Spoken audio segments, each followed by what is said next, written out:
Hello, this is Jammal and Baba. Today is January 19, 2024. I'm diving inside Abibu Oluwa's archives and I'm pulling a song he did for Wahabi Alabi Arowora. This song is called Igbin Kaka. Igbin Kaka. Igbin Kaka means giant Igbin. Big, fully grown, big snail. Igbin Kaka, to catch or restrain a giant snail, then you need Ẹbiti Kaka. You need a big trap to restrict the Igbin from escaping once they enter your snare. Ẹbiti, snare. So in this song, Igbin Kaka, Ẹbiti Kaka, Ẹbiti tí ò gboju kò lè pàgbín. A giant snail requires a bigger snare in order for you to be successful in entrapping it.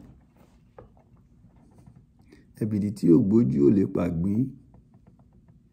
Ìlọ̀kín ni ilé àti òro. Ìlọ̀kín is the home of the allied hornbill bird. Atioro, or you could call it Atiala. Atiala, Atioro. You're just flipping it. It's the same. Atioro, they kind of like slow on the ground when they land on the ground. They kind of operate similarly in their movement, like the vulture does when it's on the ground. They are not a quick bird, but it has a big, long beak.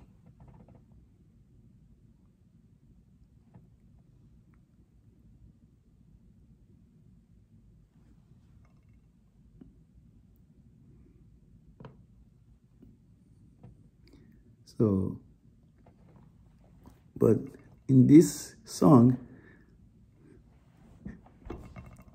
Habib gave us an insight into society.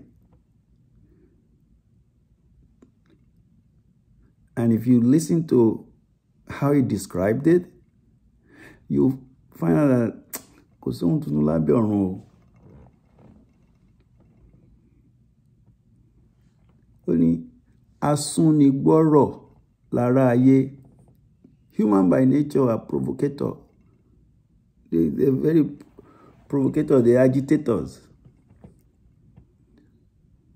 Wọ́n lé wọn kúrò nibikan.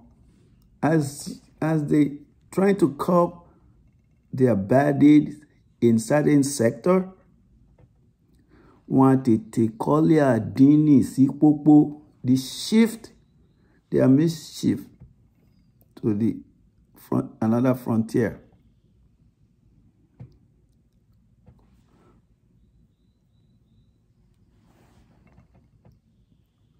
Wọ́n dọ́ ìjọ adinni wọn sí popo.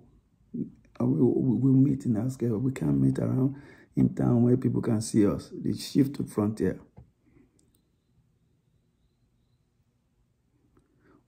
Wọ́n wá fi ìjọ adinni wọn ẹnkule. Wọ́n wá ẹni-fada sí iyara. Fada is not a F-A-D-A. It's not a real Yoruba word. The root of that word, fada, is an Hausa word. It means jollification.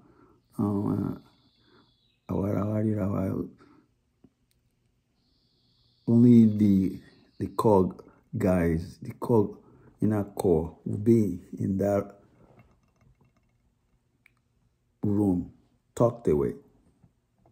So it's like you can say, oh, Jammal, you just described what's going on among the elites in the modern day. They want to build way out in the outskirts. And then you see SUV, big cars.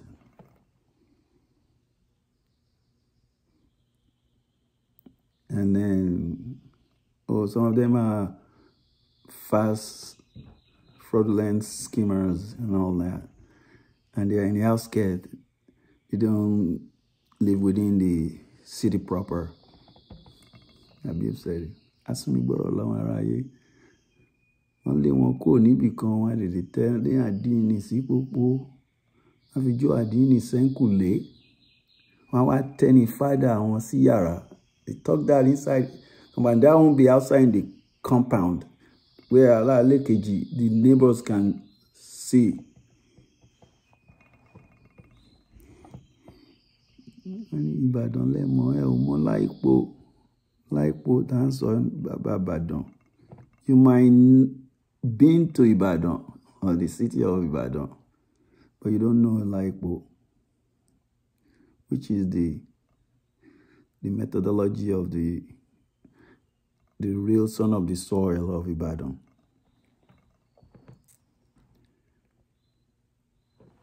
Let's hear it. So what I'm going to do is I'm going to play the track that you'll be able to pick the lyrics, and then when I do the drum, I'll find another file that has a better drum bass for it. But let's hear what Abibu had to say about Igbin Kaka, Ẹbiti Kaka. Ọmọ-Araye da Alabi. Alabi ṣe tirẹ bó bá dọ̀la. Ilé ńkọ́, ọ̀nà ńlọ. Olúwa má ṣe bà ẹni jẹ́jẹ́. Abdu-Wahab bẹ́ẹ̀ náà ni. Abdu-Wahabi Alabi ọmọ Sanni Arowora. Baba-Risika Baba-Kudira. Ọkọ Rafatullahi Ibiwunmi o. Baalaa bí ó gbọ́. Baalaa bí ó gbọ́. Ẹlẹda ngbọ. Asunigbọrọ lara ayé. Àwòrán mi Asunigbọrọ lara ayé. Lé wọn kúrò nibikan, wá tete tọ́lé adinni sí popo. Wọ́n fi jó adinni ẹnkule o. Wọ́n ẹni-fada sí iyara. Igbin Kaka Ẹbiti Kaka. Ẹbiti tí yóò gboju kò lè pàgbín. Ìlọ̀kìn nílé àti òrò. Ibi dédé nílé ẹyẹ. Ọmọlé ẹyẹ ò bẹ́ṣẹ́ jẹ́. Àgbà ẹyẹ ò bẹ́ṣẹ́ jẹ́. Ó tirẹ ọrùn kádé sí. Adé tá a wí adé ẹyẹ. Ọmọ-alade ọ̀run ọba o. Bẹ́ẹ̀ onile-ikin ò bá ná ṣeré. Iṣẹ́ tó bá bọ́mọ lógún ọdún, bí ó bá pa ní adé ìlẹ́yìn ẹni o. Ìbàdàn lẹ́mọ̀ ẹ ò mọ̀ láìpò à ń sọ ọba Ìbàdàn. Ọmọ-Araye da Alabi. Alabi ṣe tirẹ bó bá dọ̀la o. Ọmọ-Araye da Alabi, they betray Alabi. Alabi ṣe tirẹ bó bá dọ̀la. Ọmọ-alade ọrùn ọba. Not the crown, artificial crown. Ó ti jẹun, ó ti yó dáadáa. Ó wá ní rings of layers lẹ́yìn ọrùn. You see Yorùbá man, ó ti yó dáadáa. Ó wá ní rings of layers lẹ́yìn ọrùn ẹ̀ báyìí. Ọmọ-alade ọrùn ọba. Adétàwí adé ọrùn ọba ni. Ó ti jẹun, ó ti yó dáadáa. So let's do the drum beat. With the drum beat, I'll be pausing it.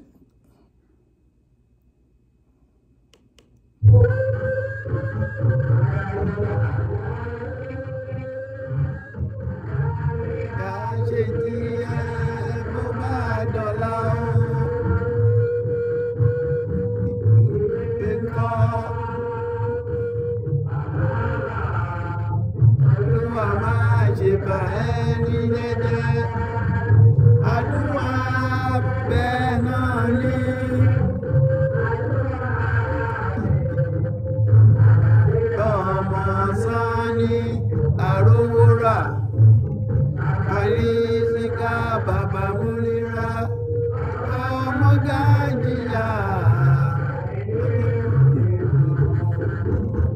Fún ìtàn ìgbàsí, ọ̀sán gangan làṣà ó gbé. Ọlọ́run gbọ́, Ọlọ́run mọ̀, Ọlọ́run kẹ́ nìkan jẹ nìkan lọ. Jara wọn níyàn, ìbejì méjì kì í jara wọn níyàn. Olúfà kú, òṣìkà á kú, ilẹ̀ ni yóò mẹ́ni tí ó tẹ̀ ń pẹ́. Ní tèmi ni mo wí, yóò ní tẹ́nìkan jà fẹ́nìkan. Ní tèmi ni mo wí, tèmi ni mo wí, yóò ní tẹ́nìkan jà fẹ́nìkan. Tàbí mi ni mo wí, mi ò ní gbẹ́rẹ̀ tẹ̀gbà fẹ́nìkan. Mi ò ní ni mo wí. I shall be fair to all. Ọmọdé ẹyẹ ò mẹ́jì gbọ́dọ̀lá ẹni jẹ́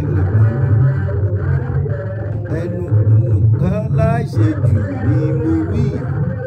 Ẹnu ṣejù ni mo wí. Ẹnu ni ò ká láṣejù ni mo wí. Ẹnu ni ò ká láṣejù ni mo wí. Ẹni Ìbàdàn lẹ́wọ̀n ẹ ò mọ láì kúrú ẹ̀dìyẹ ìbá lọ́kọ́ ìbá fàkìtàn ṣe nǹkan.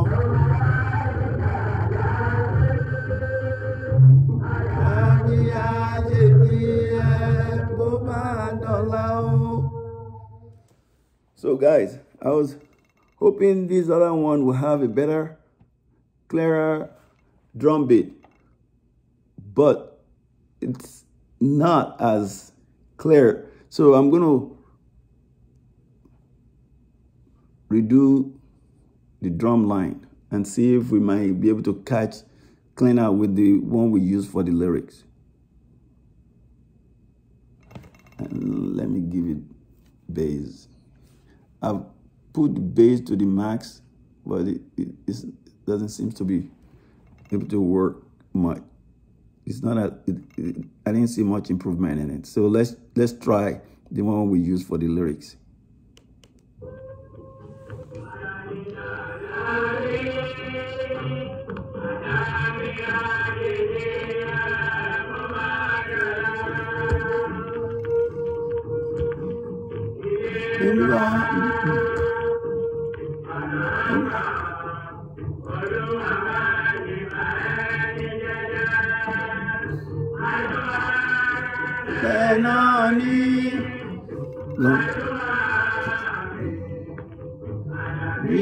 Ọmọ Sanni Arowora, Baba-Risika, Baba-Kudira, Ọmọ-Gàjíyà. lọ́lọ́run ò fi tàṣà ṣe, fi tàṣà ṣe. Ọ̀sán gangan làṣà ó gbé. Ọlọ́run gbọ́, Ọlọ́run mọ̀, Ọlọ́run kẹ́ nìkan jẹ nìkan lọ. Kì í jara wọn níyàn, ìbejì méjì kì í jara wọn níyàn. Onífá kú, òṣìkà á kú, ilẹ̀ ni yóò mẹ́ni tí yóò tẹ̀ ń pẹ́. Ní tèmi ni mo wí, mi ò ní gbáre ìjàfẹ́ nìkan. Ní tèmi ni mo wí, tèmi ni mo wí, mi ò ní bẹ́ nìkan jàfẹ́ nìkan. Tèmi ni mo wí. That one line, I'm not too sure about it. Mi ni mo wí, mi ò ní bẹ́ nìkan.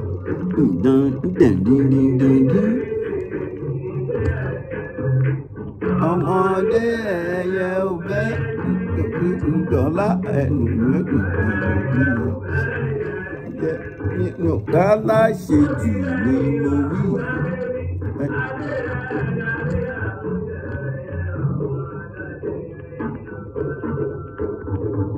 Ẹnu ni ò kálá ṣe jù, mo ti wí.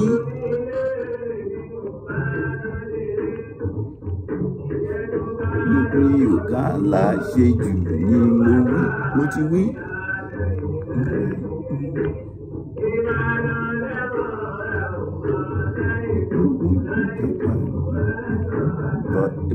Ọmọ ogun jọ bí ẹdìyẹ ìbálọ́kọ̀ ìbáfàkìtàn ṣe nǹkan.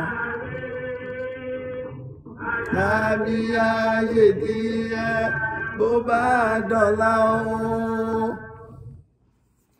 So,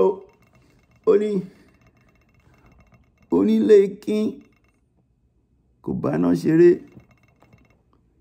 The individual with the straw house,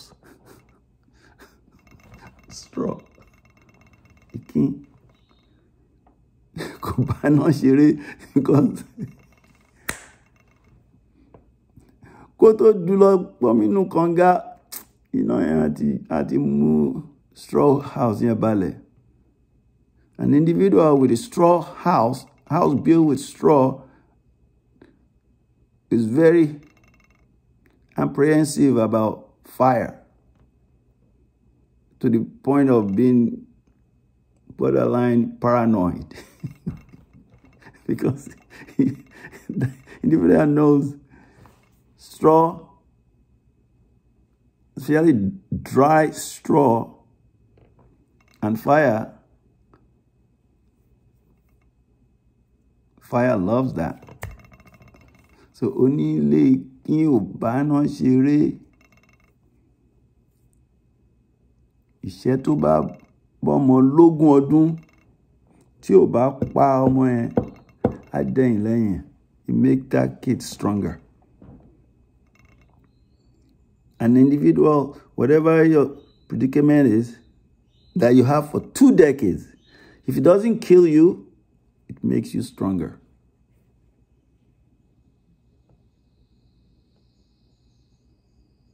Make you stronger.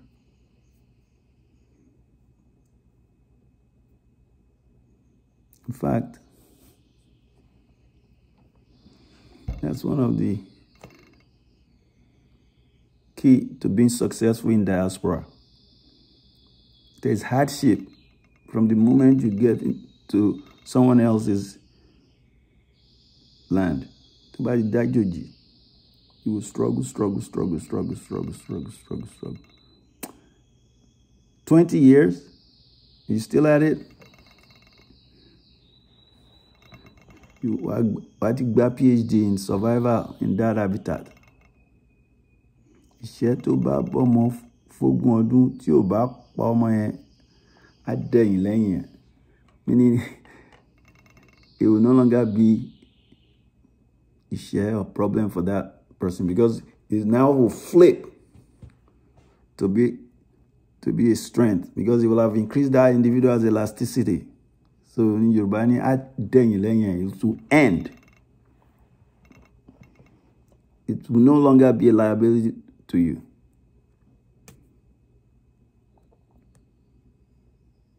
You no longer be alone. I'm in a terrible situation with my spouse. Overreader.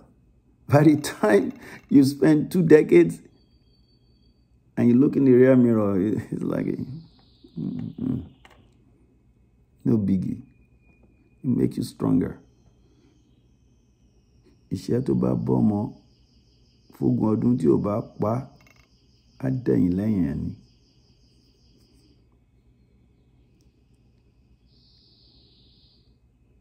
Food for thought. You guys remain blessed. I give you guys the drum.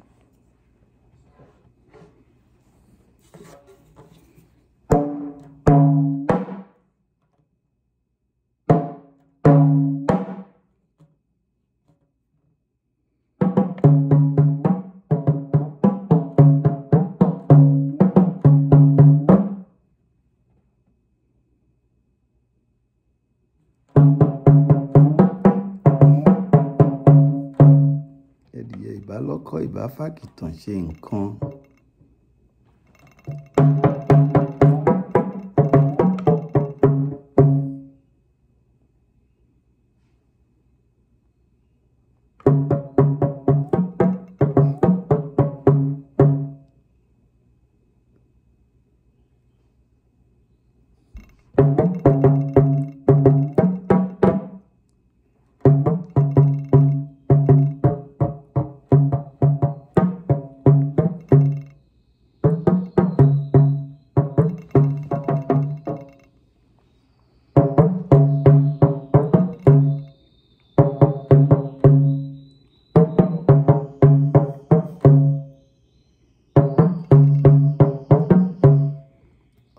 Gangan làṣà ó gbé òròmọdìyẹ tó lóun ò fi tàṣà ṣe. Ọ̀sán gangan làṣà ó gbé.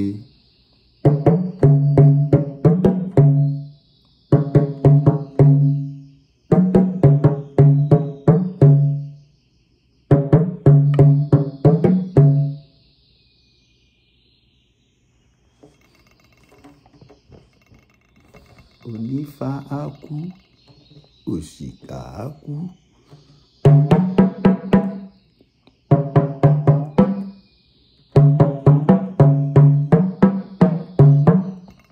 Ilẹ̀ ni ó mẹ́ni tí ó tẹ̀hún pẹ́.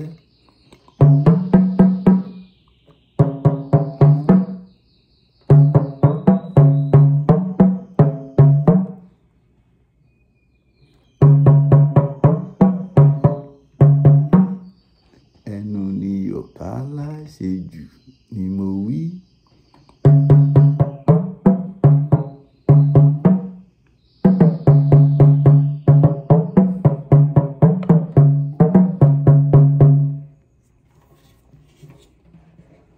You guys remain blessed.